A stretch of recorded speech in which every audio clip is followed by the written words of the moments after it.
साथ संगत जी, प्यार से कहना धन अहंकार जी। तो फिर ये अहंकार तो अपना घर बनाएगा ही मन में, और साथ ही ये परमात्मा उतना मन से जाएगा भी। तो हमें किसको टिकाना है किसको नहीं, ये शरीर की भी जब बात हो रही है तो हाँ, ये आत्मा जो है वो ज़्यादा इस शरीर से महत्वपूर्ण उस रूप में तो है, पर ये परमात्मा ने शरीर भी इसलिए दिया है कि हम इसकी देखभाल करते करते सारे अपने रिस्पॉन्सिबिलिटीज़ भी निभाएं। जैसे एक मटका या कोई भी बर्तन ले लें,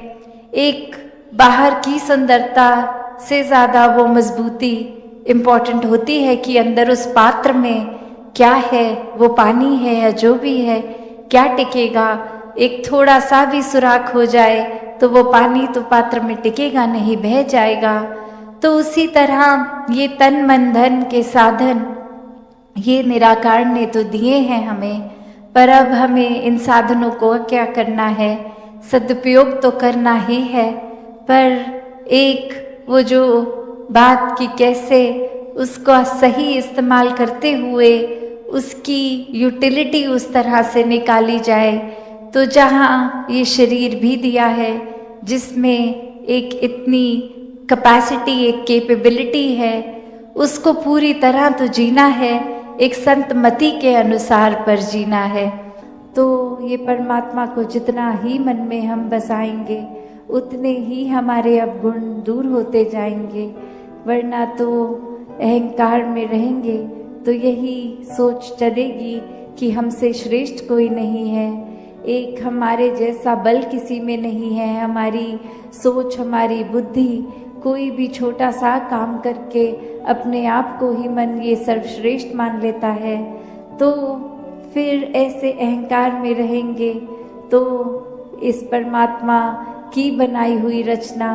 जो चाहे मानव रूप में भी कितने अलग अलग हैं, कहीं भी निवास करते हों, अलग अलग जगहों पे, अलग अलग कल्चर पे, तो एक नफरत के कारण वो बन जाते हैं कि इनका खाना पीना रहना हमारे जैसा नहीं है, तो ये प्यारे नहीं हैं, हम श्रेष्ठ हैं। तो ऐसे और अनेक और भी भाव आ जाते हैं, चाहे वो जाति पाति का आधार बना लेता है कोई, या और कोई भी कारण बना लेता है नफरत करने का। पर बात तो वही कि जब परमात्मा से प्यार हो जाता है तो इसके बनाए सब बंदों में यही परमात्मा दिखता है। तो हमें किसको टिकाना है किसको नहीं, ये शरीर की भी जब बात हो रही है तो हाँ, ये आत्मा जो है वो ज़्यादा इस शरीर से महत्वपूर्ण उस रूप में तो है, पर ये परमात्मा ने शरीर भी इसलिए दिया है कि हम इसकी देखभाल करते करते सारे अपने रिस्पॉन्सिबिलिटीज़ भी निभाएं।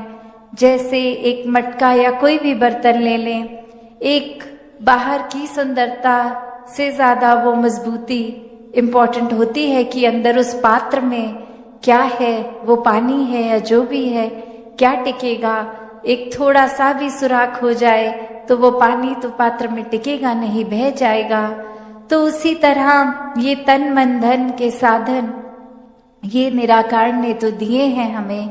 पर अब हमें इन साधनों को क्या करना है, सदुपयोग तो करना ही है। पर एक वो जो बात कि कैसे उसका सही इस्तेमाल करते हुए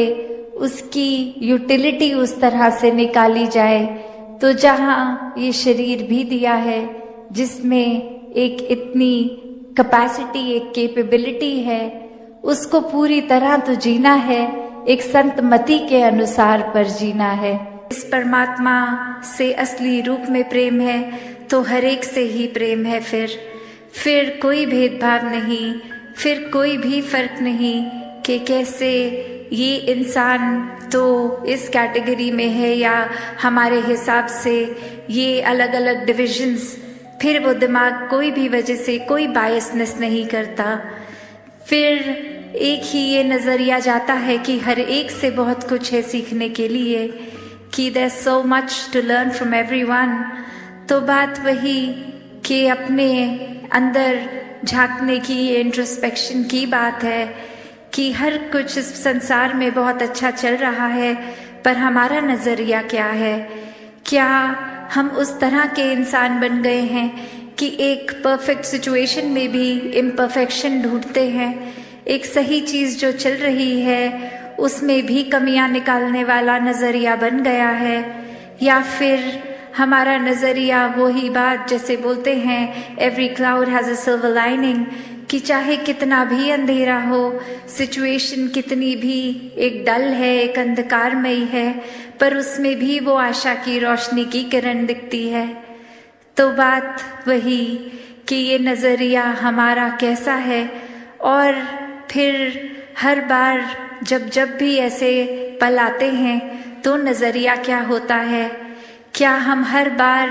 एक पॉजिटिव्स देखने की बजाय नेगेटिव्स इसलिए देखते हैं और उसको एक एक्सक्यूज़ बोल देते हैं कि दिस इज़ माय नेचर, ये मेरा स्वभाव है, मैं पॉजिटिव नहीं देख पाता, मैं सिर्फ नेगेटिव देखता हूँ?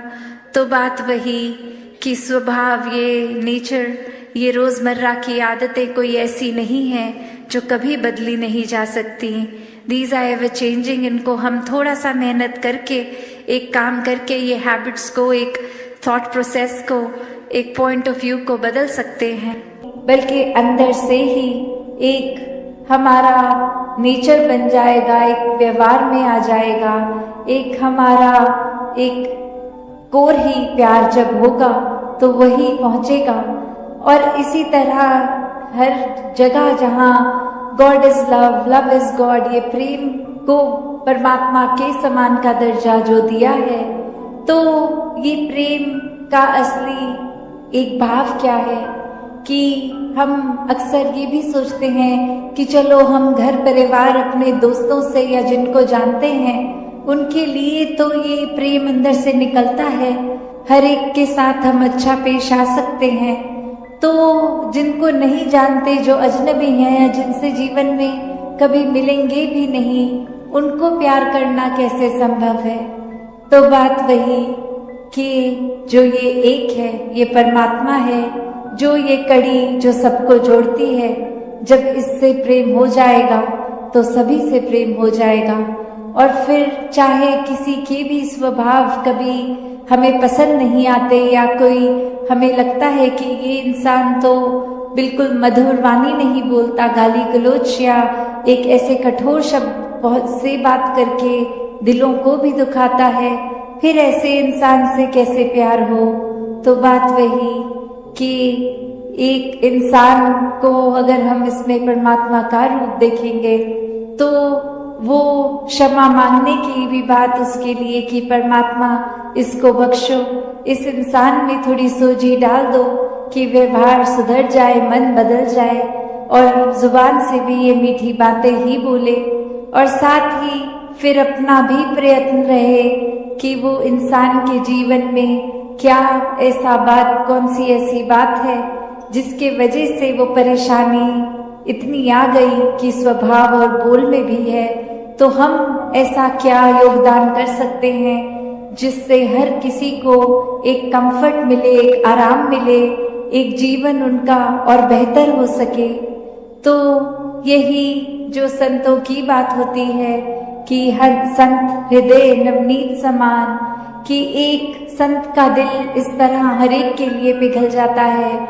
फिर वो बात ही नहीं आती कि कौन अपना कौन पराया। सात संगत जी, धन निरंकार जी।